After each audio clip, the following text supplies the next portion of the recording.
সেই দিন তোমাদের দেখিয়েছিলাম অ্যাভোকাডো টোস্ট আমি কিভাবে করি, আর আজকের ব্রেকফাস্ট হলো ফ্রুটি ব্রেকফাস্ট।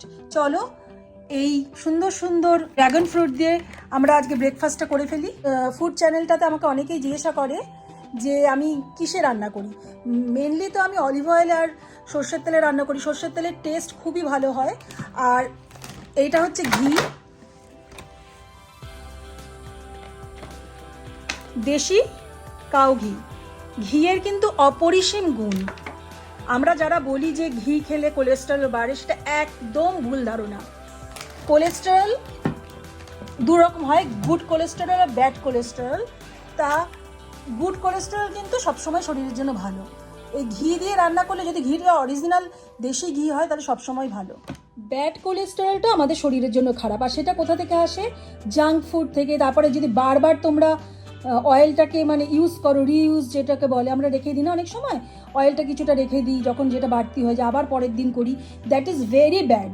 এবার চলো ড্রাগন ফ্রুটটা খুব সুন্দরভাবে কেটে নিই রেস্টুরেন্টের মতো স্টাইলে।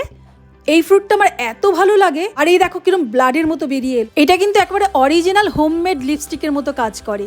খুব সুন্দর একটা টিন্ট হয়ে যায় লিপসে। চামচ দিয়ে এভাবে বাটির থেকে বার করে নিলাম জিনিসটাকে। আপেলও কিছু কেটে নিলাম, আর এখানে নিলাম কিছু বেল পেপার, কালারফুল, যেটা আমার খুব ভালো লাগে। আর এবার চলো ব্রাউন ব্রেডগুলোকে বাটার দিয়ে টস করে নিই, তাহলে টেস্টটা আরও বেড়ে যাবে। এবার আর কিছু না, এবার সুন্দরভাবে প্লেটিং করা। ও হ্যাঁ, সাথে একটা ডাবল পোচড অমলেটও বানিয়ে নিয়েছিলাম।